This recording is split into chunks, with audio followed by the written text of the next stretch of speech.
ਜਹਾਨੀਆਂ ਨੂੰ ਮੁਲਤਾਨ ਤੇ ਹੋਰ ਸ਼ਹਿਰਾਂ ਤੇ 200 ਤੋਂ ਜ਼ਾਇਦ ਦਿਹਾਤਾਂ ਨਾਲ ਮਿਲਾਉਣ ਵਾਲੀ ਮੁਲਤਾਨ ਰੋਡ ਉੱਤੇ 1 ਅਰਬ ਦੀ ਲਾਗਤ ਨਾਲ ਅੰਡਰਪਾਸ ਦਾ ਮਨਸੂਬਾ ਜ਼ੇਰੇ ਤਾਮੀਰ ਹੈ। ਮਨਸੂਬੇ ਦਾ ਇਫਤਤਾਹ ਤੇ ਹੋ ਗਿਆ ਸੀ, ਪਰ ਪਿਛਲੇ 3 ਮਹੀਨਿਆਂ ਤੋਂ ਤਾਮੀਰਾਤੀ ਕੰਮ ਮੁਕੰਮਲ ਤੌਰ ਤੇ ਰੁਕ ਗਿਆ ਹੈ। ਅੰਡਰਪਾਸ ਲਈ ਖੋਦੇ ਗਏ ਵੱਡੇ ਖੱਡੇ ਤੇ ਅਧੂਰੇ ਕੰਮ ਸ਼ਹਿਰੀਆਂ ਤੇ ਇਲਾਕੇ ਦੇ ਲੋਕਾਂ ਲਈ ਵਬਾਲੇ ਜਾਨ ਬਣੇ ਹੋਏ ਨੇ। भाई अंडरपास से मंजूर होया सी हुण चले गए ने तो खड्डे मार के असीं बहुत मजबूर हाँ। साडे बच्चे टोयां च जांदे ने। पिछले खाई दे विच मैं डिग्या ना तो मेरी लत्त टुटनों बच गई। ਜੇ ਕੋਈ ਬੱਚਾ ਡੇਗ ਪੈਂਦਾ ਕਦੇ ਸਾਡੇ ਰਕਸ਼ੇ ਨਹੀਂ ਚੜਦੇ ਜਾਂ ਤਾਂ ਬੰਦ ਕਰ ਦੋ ਜਾਂ ਕਿਸੇ ਪਾਸੇ ਲਾ ਕੇ। स्कूल जाते हैं तो बहुत लेट हो जाते हैं, गाड़ी आती है तो आधा तक घंटा हम तकरीबन इधर खड़े रहते हैं।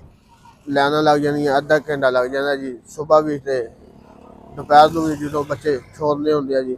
ਅੰਡਰਪਾਸ ਦਾ ਕੰਮ ਰੁਕਿਆ ਹੋਇਆ ਇਸ ਵਜ੍ਹਾ ਤੋਂ ਪ੍ਰੋਬਲਮ ਹੈ ਜੀ। ट्रैफिक मसाइल, हादसात का खतरा ते गर्दो गुबार रोजमर्रा जिंदगी नूं मुतासर कर रहे हैं। इलाका मुकीन मुतालबा कर रहे हैं कि हुकूमत अंडरपास मनसूबे उत्ते फौरी काम शुरू करे। शान शेख, चौपाल न्यूज़, जानी।